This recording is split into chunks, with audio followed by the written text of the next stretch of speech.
Hey guys, welcome back to the Unleashing. I'm your host, Jared Beeler. I didn't know if I was going to talk tonight, but I feel like I want to say a few words, especially on the last video and stuff like that, and kind of go over a little bit of an assessment of what's going on with that, and clarify a few things that we talked about with the coronavirus and stuff like that. This thing, it's not getting any better. It's not dimming at all. It's exploding, exactly kind of like what most of us are expecting. But I want to give some encouragement here. If this is really lining up the way that it looks like it is, then we're about to get out of here, and that's extremely encouraging because that means there's not much time left. And for those of you who've been in the fight for a while now, you know how exhausting it is and how much you want to go home. It's tough, and I mean, there's nothing to hold on in the world. You know that it's going to end. And there's nothing that we want to stay here for. We're longing to go home to our real life when it actually starts, and to get out of this test. And it really is so close. I've been listening to different things on this virus all over the place, as much as I can find, and it's obvious that they're not telling the truth. The news is and stuff like that. But I've had people write in, quite a few, that don't think the story's true and stuff like that, and that's totally fine. I did listen to the editor who got the story, and even on Saturday, yesterday, he's still clarifying that he believes the story is true, and it came from a real source. Okay, so there's that point. We're not going to find the actual truth inside there, but at the same time, we do know it's a bioweapon. Even China has just indirectly admitted it. I was listening to Amar Safari, and he was making the point that after the Chinese president was talking about it, they came out and the government, and they said, yeah, so we're doing implications to make sure that our biolabs are more secure so accidents like this don't happen again. All right, and they only have the one lab there in Wuhan, so they're literally stating that that's where it came from, and it was their mistake, and they're going to make sure it doesn't happen again in an indirect sort of way. So, I mean, we already know that it's a bioweapon. How bad is it going to get? Time will only tell. Like I've said before, pestilence is what we're expecting from the fourth horse, okay?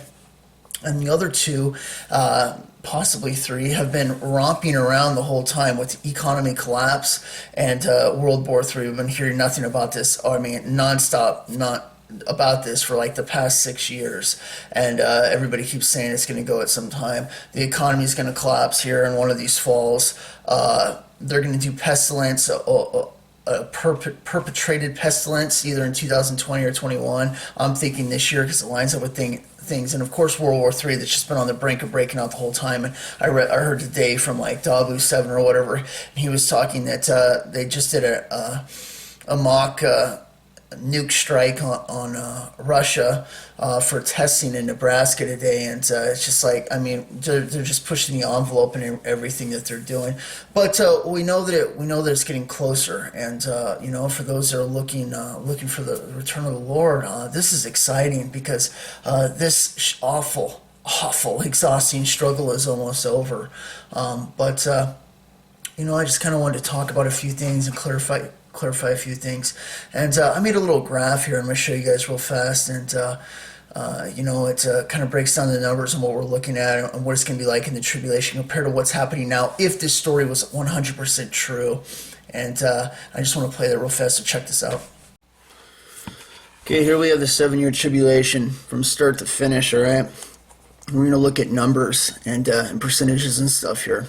But your total kill-off rate here by the time you get to Armageddon is going to be about 7 billion people, all right? Around the year-and-a-half mark, it says a quarter of the Earth's population is killed by just the 4 horsemen alone, all right? So you're looking at 2 billion people dead, roughly. By the time you get to the 6th trumpet, just before the halfway mark, a year and a half left to the halfway point, you have another 1/3 killed off. So you're looking at over half the percentage of the Earth's population. Anywhere from 4.5 to 5.5 billion people are going to be dead. All right. Right after this point, God's trumpet judgments end, and the vial judgments are open, and it hits red line. Okay. From this point, you're looking at a kill-off rate that is around 7 billion people that are dead. There's going to be enough left to be in the War of Armageddon. So you're looking at a high percentage there. The point is, we don't know exactly who's all going to be on that. It could be Nephilim and other things like that, but it's going to be big enough, and at that point, just about everybody's killed off, except for the very, very few that are left and remaining, okay? And you have your total numbers that are around 7 billion leading up to it, and then about 7.7 where we're at right now on the Earth's population, okay? So these are huge, huge numbers, okay? Now this is what I wanted to point out. Between World War I, 40 million people were killed or died, and in World War II, 60 million people were killed and died, okay? Now, if this story turns out to be true, okay, and let's just give it 100% credibility right now, all right? If it turns out to be true, then we're looking at around 50 million people, supposedly from what the story said, that have been that have died. Okay, the point is if we put this in the scale of the tribulation, and we look at the numbers, and towards the end we're around the 100% number line. All right. And the first portion of the tribulation, about a year and a half in, you can break this down into a number between 15 and 20 on the scale, right? 100 being the worst at the end, and 15 to 20 for the start of it, and the quarter of the Earth's population killed it, right? Then the numbers that we have that are coming out of this story, put it at 0.5, okay? This is incredibly small. Is it a lot of people? Yeah, it's absolutely tons, all right? And it's a huge deal, all right? World War I being slightly less, about 10 million, and World War II being about 10 million more, okay? But still incredibly small. What I was making the point is by the time that this thing, if we're really going to know if it's it, or you can make a prediction into the time that's going to happen, you're going to be looking at, from just the virus itself being a fourth horseman plague or death, that ride with them in their combination that kill 2 billion people, you're going to make an estimated guess anywhere from around 700 million to around 1 billion people, right? Then you count in war and starvation and stuff that come from economy collapse, and you get your full total amount that happens within that year time period. So 50 million people dead, if that were the case right now in this most extreme situation, that is very small numbers. It comes in 0.5 on the scale, and only about a year into the tribulation, you're looking at numbers of around 15 to 20 on our scale right here, okay? So 0.5 is still relatively small right now. We've had wars and stuff that are around this big that last for a time, but still definitely something to be paying attention to and very cautious of, and it totally could explode and go into something bigger. We just don't know yet, so I just wanted to break this down and show you on a graph that you could kind of look at and get an idea for what I'm talking about. Okay, as you can see in that video, you know, I broke down the numbers, and the actual tribulation when it starts is just beyond anybody's imagination. That's why I got to laugh and just like complete like, are you out of your mind when people think, oh, it's a post-tribulation rapture, we're going to make it to the end.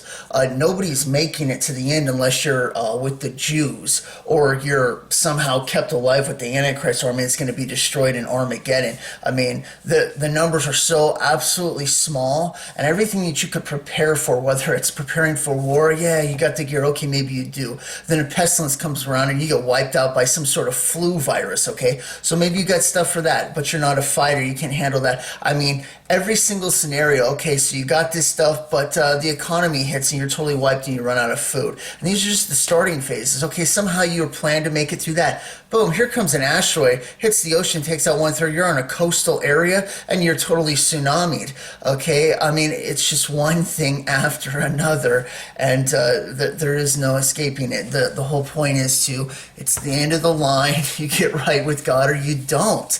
But everybody's going to come to the end during that time. And I mean, this is a lot of times what it takes. In a way, it's merciful, because if the people were allowed to go without seeing the hardship like this, they would ultimately die in their sins and go to hell. And when trials come, people hit their knees. Like I say, people don't hit their knees when they're going through good times. They hit them when they're going through hard times. And in that sense, the tribulation is going to bring people to their knees. The world's going to become, as the saying goes, there are no atheists in foxholes, and it's so true. been around people, heard plenty of stories from others and stuff like that as well. I mean, you could be the biggest atheist in the world or whatever religion it is, and you start getting shot at, and you think your time's up, you start crying out to Jesus. I mean, you just go straight to the authority right from the start, and the whole world's going to be turned into a foxhole ultimately, and so people are going to be crying out, and I mean that's the whole point of the thing, and that's all we can do right now is witness to people, and I mean really try to get through one more time, and push it all that we can. I've taught different scenarios and how I like to talk to people, and the honest truth is, guys, the majority have already made up their minds. They will go into the tribulation. So I believe a lot of the best ways to speak most of the time, because most of the time you're going to get about a 90% of your planting seeds like a year later, the kind of stuff that sprouts up maybe in the tribulation, all right? Whereas a small minority will be like, yeah, I want to accept Jesus right now. All right? And of course, the enemy's doing everything it can to make it look good right up to the start of the thing, and the rapture happening, because when it's good, like I see, people don't turn to God. It's only when it's bad times. So a lot of times I do a lot of indirect talking and stuff like that, and I don't even get to the point of them trying to get saved right now. I tell them, yeah, this is how you do it. This is what you're going to want to do. I encourage you to do it now so you'll save yourself from it. But ultimately, you have no intention of doing it, so this is what you're going to need to do when it happens. And I'm just like, I'm pretty much like blunt like that, because I mean they just won't do it. They won't do it, and they know you have to change your lifestyle when you turn to God. But another thing that's going to happen when the tribulation starts is the once saved always saved community. It's gonna die off instantly. That's going to be a thing of the past. For tons of people in other countries and stuff like that, they ask, "What do you think of once saved always saved?" And when they talk to their friend, like, well, what's that mean? Well, it means that you said the prayer and then you go back and you live a sinful life. And they go, what? What is that? Why would you do that? I already realized that wasn't getting me anywhere, and it was absolutely horrific. I came to Jesus to get away from that stuff. Why would I want to go back to it? Yeah, exactly the point. It's an old spoiled America here where we do that, and of course it's not all their faults. They've got a bad I've got a bad example from false leaders and teachers, Joel Osteens and stuff like that, all over the place, that teach name it and claim it wealth and stuff like that, that deceive people, ruin households, broken faith and everything else, and showed the corruption of churches where people believe, if that's how you get to God, there's no way I can do it because it seems wrong. And that's so true. And of course, that's why I teach you don't have to. You can go straight to Him, and you can read your Bible and stuff like that. But let me clarify what I was talking about with reactivation here. In 2014, I was talking to God, and of course things were getting closer. The Pope had already been in for a year. I knew he's the false prophet and stuff like that. And I'm like, wow, how much time do we have here? And of course, looking at the Revelation 12 sign, if it was going to go chronologically, I'm like, that's a few years off. It would line up around the middle of the tribulation. Of course, it didn't. I believe it was the midnight cry now, but we didn't know that at the time. And, I said when I was a teenager that I had 4 really good friends, really, really close friends, like brothers. CJ, Pat, Jared, and Dustin. And I said that if I ever saw the end, or if I knew it was coming, I would do everything I could to warn them about it. And in 2014, I felt that the end was close enough, so I was staying at my brother's house at the time, and I packed up all my stuff and I moved. And surprisingly, it of course took me to Idaho, and I ended up talking to my friends, and then of course, I had the vision before this where I was in Idaho, and I thought it was very interesting, but I wasn't in the place where it happened or anything at the time. And I stayed there and I worked for a while, and I ended up going to southern Idaho because I wanted to talk to another friend who I was in the Army with, and the guy's like a brother to me. And I asked God if I could, because it was kind of a bonus. I'm like, I know it's not one of the 4, but He gave me that opportunity. We ended up working together, and we drove around, and I got to talk to him about everything and stuff. And then I found out that the second of the 4 friends was down there too, not far from there, so I talked to him for the first time. And then that job ended, and I just put in an application anywhere I could get, and the only thing that popped up was Sandpoint, where I had the vision happen. Now, up there I had a childhood friend, and I didn't know if I was going to get a chance to talk to him and his dad, and they were called the Welches. and I really, really cared for him a lot.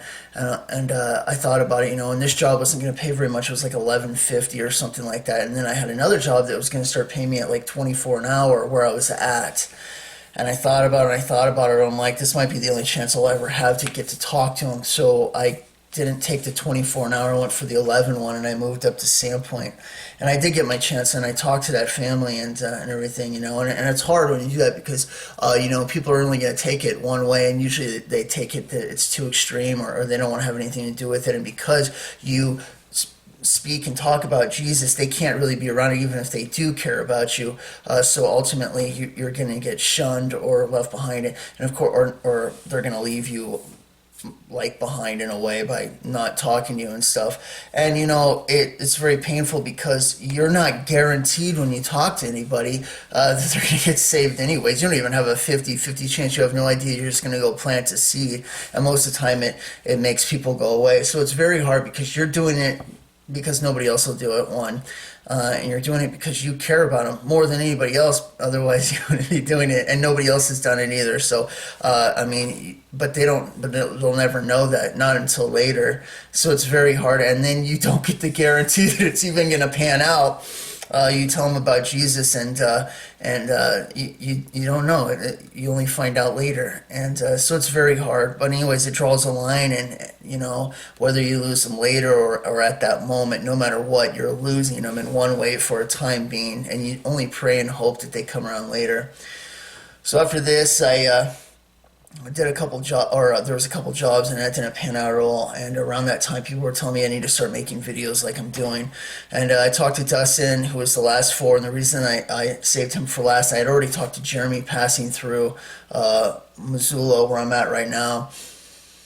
But I talked to Dustin, and he said he'd help me do the videos, and I didn't need to go talk to Dustin as much because he knew about God the whole time growing up. So all I was going to do is like update him on a bunch of stuff and everything like that, and we're really good friends. So I went over and stayed with him, and we started the channel, and it was really an awesome experience getting to talk to him, and we worked together doing maintenance and stuff on different apartment complexes, and it was really cool because we just talked about God all the time, and that's really refreshing, especially for those of you out there right now that are like the only ones in your family that can talk about God, and the only time that you get to listen to brothers or sisters that are going through it is actually like through videos and stuff. And of course you're longing for the day to go to heaven as well, because it's tough. You want to talk about this. This is the only thing you're interested in now, especially as close as it's getting, So this is why it's the blessed hope, and we talk about it to encourage one another. But it's very difficult, and it's very lonely. So it was a really great experience talking to Dustin and hanging out with him and stuff. And then I left there, and I went back down to Colorado and talked to some more friends and stuff like that before I ended up coming back up to where I'm at right now. So I've kind of gone in some circles and stuff like that. And I've been here for a while, and of course I had different jobs and talked to people about God wherever I go. And of course, before I got this job, I was in the parking lot that night, and I was trying to discuss some of the stuff with the people that I worked with at Home Depot. And, I was trying to lay down some credentials. So hey, this is who I am, and this is why you can trust me, and I know what I'm talking about. I couldn't even, I was like, have you guys ever seen the History Channel? And everything I would throw out, no, I've never watched that before. I'm just like, oh my gosh, I can't even work with these people. So I'm out in the parking lot this night, and I'm talking to God. I'm like, God, I don't think I can do this. I'm like, there is nobody here that I think that I've even had an opening to talk to. And I'm like, and it's not paying me enough. I'm like, if we're really, and this was last March, I was like, if we're really about to get out of here, like I think, because I was looking at last year as well too. I was like, and there's not much time left. I'm like, could I get into something? It doesn't have to be rich, but a decent job. It's fun that I like to do, and pay the bills and pay the house bill and not be all stressed out and be able to have a little bit for fun and stuff like that, if it's possible. And I'm like, oh, and of course, if some people there that I can talk to about you, if it's open up for me, that would be really great. So I prayed that night. Next morning, I get a call from the place I'm working at right now for U-Haul mechanic. I go in there and talk to him. It's like, well, you're the only one with the qualifications for mechanic and stuff, and I'd been a mechanic already. I went to college for it and stuff anyway. So I'm like, wow, perfect. So I go there to this job, and then time went on, and stuff didn't happen this last year. So while I was there. And of course, I talked to all my coworkers and everything like that, everybody that I can about Jesus. And interesting enough, but I got to. I made it all this time, and then all of a sudden something came up, and I had some bad neighbors move in, and they were making a bunch of racket, and like I was telling you guys before, and I basically I'm like, God, you want me out of here? What's going on? And then the work changed instantly, like overnight, and it got really bad. And I wasn't sure what was going on, but I'd already given my notice and stepped out, so I'll be leaving at the end of the month. And I'm like, God, I don't see this as coincidence. I see you're pushing me out of here, but I'm like, why? And what's the urgency? I'm like, is it this coronavirus? What's going on with this thing? Is it kind of the speculation we're going along that it's kind of like leading into death and the four horsemen, or something along those lines? What is going on here, right? And I sat in the chair that morning after I had done everything, take care of stuff and everything, and I was just talking to him. I'm like, God, I really need an answer right now because I'm about to get out of here and I don't know the direction. You want me to go to another town, just try a different job, be homeless for a what? What's the deal? And he did, and like I say, it's wonderful when you hear from him and he gives you some direction. It's nothing that we control. It's always in his hand. But he told me that I know what to do. And then back in November, because I had some time coming up, I said, man, it would be nice if I had a little bit more time so I could go talk to my friends. All once again, like a little refresher course. Go talk to them, tell them what's coming. Tell them how things have moved along and how they need to get right with God if it's possible, right? Just plant some more seeds, right? And he said, I know what to do. And I told him, I'm like, God, the only thing that I know what to do is exactly what I was talking about before. And I'm like, and I'm guessing that that's what you want me to do. And I'm like, okay, I'll go back out again. That's why I'm getting rid of the house. That's why you wanted me out of here. I'm like, wow, is this urgent or what? I'm like, this is like 2 weeks and I'm out of the house and without a job. I'm like, you want me to go fast, it seems like, but what is the point of this urgency? And then that night, on Monday night, is when I saw that video that I presented in the last one, or not the video, but I read that article. And whether it is 100% true or not, it is definitely giving me the outline of the urgency of what's going on here. It's way more serious than they're playing it out to be. And I'm like, oh wow, this is serious, and I need to start moving fast. I don't know how much time I'll have, but last year, he didn't make me go out. He allowed me to stay at the house and have a roof over my head and stuff like that. And it was very, it was nice. So now I'm getting rushed out of here to go take care of this, and that can only tell me one thing from what I know in my heart, that this must mean that we're right here at the end and it's really going to happen. So that's what I meant by reactivated. It's what I originally did in 2014. I left to go tell my friends and stuff like that, and now I'm going to be doing the souped up faster version, because instead of having like 4 years to do it and move around, I'm going to try and hit everybody up in the next few weeks or a month and a half or whatever, and talk to all the people I've worked with at different jobs and stuff like that, and just kind of work my way around.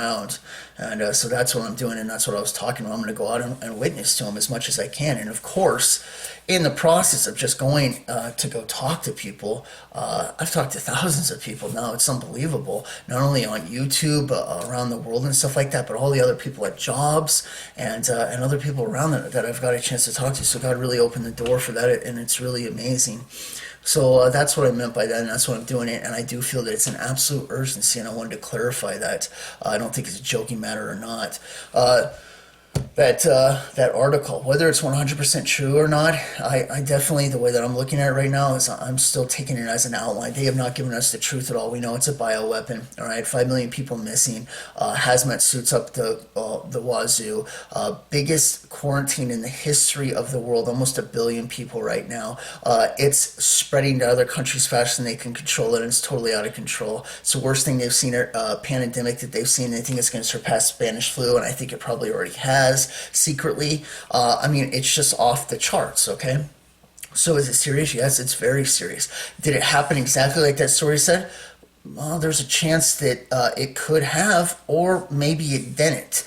And like I say, we look at an outline here, and we take this because it's the closest thing to what is actually going on that lines up with the facts that we have that we can work at. And what does this look like doing some framework, and you want to come in and build onto something. You realize, hey, a lot of this lumber in this building isn't so bad. There's just a few rotty boards. So you pop out the boards that are rotty, all right, a few of the things that are in the story that might be not be real, boom, and you still have your infant structure on it. Okay, this is exactly what it looks like. There's multiple ways to kind of look at that.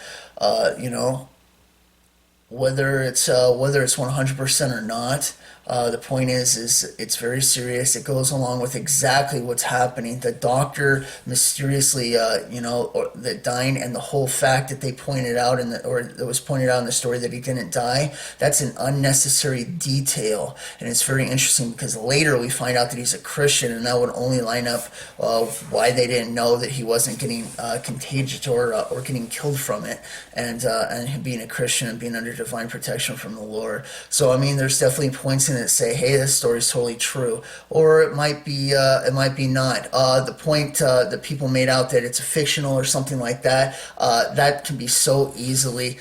I mean, when somebody says, everything about the story I said was completely wrong, I am very sorry for saying it. That sounds like somebody that has a gun to their head from the Chinese Communist Party. All right, so that's nothing you can trust. But the story, I mean, with the facts that we know so far and what are coming out, even China admitting it's a bioweapon and stuff like that, whether it was a trade deal or anything like that, it definitely came out of that area. It's a biological weapon, and lots and lots of people are dead, and they're keeping the numbers suppressed.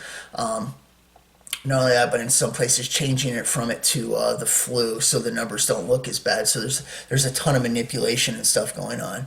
But like I say, is this catastrophic enough for people to say, no, this can't be happening, that's too bad? That's what the point of the graph that I did was. Too bad. This comes at such a small fraction of what the tribulation is actually going to be like. It's not even funny. When that kicks off, and in the first year and a half, 2 billion people are dead, you're looking at numbers per month where, 100 million people are dying. It's just going to be off the charts. Maybe more, maybe 200 million people dying a month. All right, leading up to it. I mean, the death toll is just going to be catastrophic, and that's going to be the tribulation for those that think they're going to make it through, which is total nonsense. Pre-tribulation rapture is the only way that it lines up, and I've discussed this many, many times, and the reasons why, and I've done videos on it and stuff like that. But I wanted to give a little update on exactly what I was talking about, what I meant about being reactivated. I'm going out to witness again, all right? I'm going out to witness in person. These people that I talk about, these friends, they don't watch the channel or that I know of, and talking to somebody on the phone just doesn't do the justice as when I talk to somebody in person and they can see what I'm about, and I can answer questions right on the fly, on the spot, and show people different things. So that's what I'm going to do. This is very serious, but I also believe it's a timeline indicator for us that are looking to get out of here. I think this is the last mark. I totally believe that this is definitely going to be the year now, which is extremely exciting. I'm trying to stay positive for all this because moving is very difficult. Going out and, not really having a place to call your own or whatever is something I've done a lot of times now, but I mean, it never gets easy. It's hard every time. And I'm going out in faith to do this, but the urgency that I'm being rushed out tells me, if I'm reverse engineering this, why the hurry? The hurry is because I don't think there's any time left. I think we're right at the end, and it's very interesting. The 73-year mark's coming up, and it's going to be marked also by the Pope's One Religion thing that he's doing on the 14th of May, and number of different things, but all of it's pointing to it that we're really at the end. And more stuff's only going to come out about this, and it's going to get worse and worse. Don't be frightened. Trust in the Lord. He's going to get us out of here. And it's very, very soon, and that's what everything's pointing to right now. So hopefully I clarified a few things on how to look at stuff like that. And that story that came out, it might not be radical enough. It might be worse than that. Like I say, everything's being suppressed right now, and there's tons of answers that haven't been answered. And everything that we do know goes along with that story more than it doesn't go along with it. So as of right now, it's definitely my outline of actually what happened, or at least a hypothesis of what's taking place that fills in the blanks. So hopefully this helped answer a few things, and hopefully a little bit of encouragement for those that are looking to go home. One thing I want to ask you guys is, as close as we're getting, the same thing that I'm doing, go out and witness to everybody that you possibly can. I mean, if you can do it on the street, that's great. That's very difficult to do. But everybody has family members and people that they care about and friends and stuff like that. And now's your chance to do it. Talk to them, leave some seeds, tell them what you feel, what this means to you, and why it's lining up, and tell them how the Bible, what it says about when it first breaks loose and how we're starting to see that now. Let it be the proof. So when it does happen and you're gone, they'll have something to fall in. They'll be like, this is exactly what my friend told me or my family member told me, and this gives it immeasurable credit. So hopefully that'll help them win them over to the Lord, and they give their life to the Lord before it's too late. It's almost up. But hopefully this helps and gives you guys some encouragement and clarifies a few things. But looks like time's almost up. God bless, and I'll see you in there real soon. And I don't know what my video status is going to be on how many videos I can do, but I'll still try and get some information out whenever I can and stuff like that. So God bless, and I'll catch you next time, and I'll see you in there. Bye.